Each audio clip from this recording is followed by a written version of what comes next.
Imagine if the Continental from John Wick had a spin-off.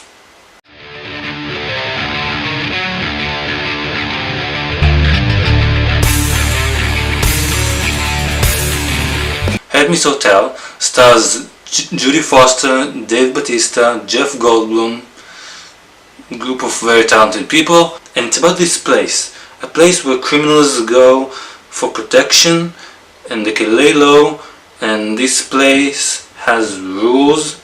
You can't hurt or kill any one of the residents.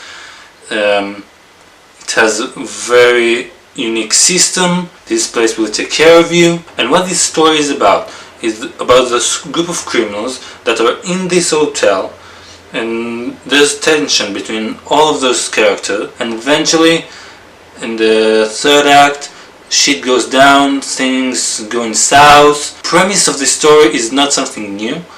We've seen that before, like in The Raid. It's a very good example. Even John Wick has some similar parts, but The Raid is really a movie that I can pick that did this premise very well. It was very well directed and very well choreographed. So Jodie Foster plays the nurse, the manager of this hotel. She runs it together with Dave Bautista. He's her helper, and together they take care of the people, criminals that are going to this hotel. And like I said, one day a group of criminals gathers in this place, and some of the characters has some sinister plan, and eventually shit goes down. Just the premise and the fact that Dave Bautista is in this movie, I was actually quite excited for this movie. I love Dave Bautista, very charismatic, and the premise resembles to The Raid. I like it a lot. I like a group of characters that are trapped in a confined area and they can't go and they just have a fight to survive. I love this idea, but this movie kind of disappointed me, and I'll explain why. Dave Bautista is great. His character is very charismatic. You relate to him. Jodie Foster also good, like not great, but she's good. She's Jodie Foster.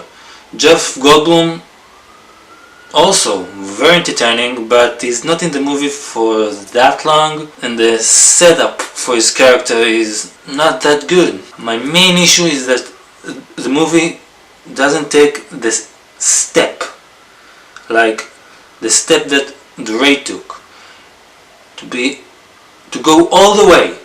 Just have those characters in this place and just let the director just ecstasy of violence, you know.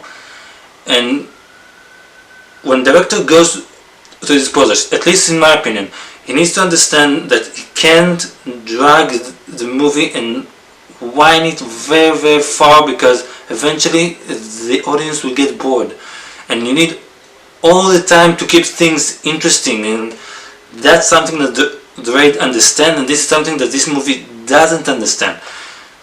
The movie builds and builds and builds, and eventually when things go south, it's kind of like the movie doesn't go all the way. And like there's a scene with Dave Bautista and he grabbed a thing, and he's going to fight a group of people, and that scene could be great. You have Dave Bautista fighting against a lot of people. It should be awesome. But the way it's executed is just, like I said, it was very disappointing. Except Jodie Foster and Dave Bautista, you don't really care for any one of the characters. They're not very interesting. One of the characters had a potential of a very good scene that will give him some deep arc. But like I said, the movie just doesn't go to it. You just keep on that level of safety instead of just go all the way up. Like I said, when a movie takes place and the entire movie is in a closed area, and the characters have to fight to survive. Pacing needs to be fast, it needs to be intense, it needs to be suspenseful, with a lot of diversity of fight scene. I hope this is something that the writer and director, they're both the same guy, will understand next time we go to his next project. I'm going to give Artemis Hotel a 5. You can go and watch this movie, it will pass your time, but it just isn't a great action movie. Guys, thank you again so much for watching. Next time I'm going to have Jurassic World, I'm going to do Sicario for the next Sicario to come. I'm looking forward for this review. I think it's going to be a lot of fun. Thank you so much for watching. What is your favorite action movie that take place in an entire place? Comment down below, subscribe my channel. Thank you and see you next time.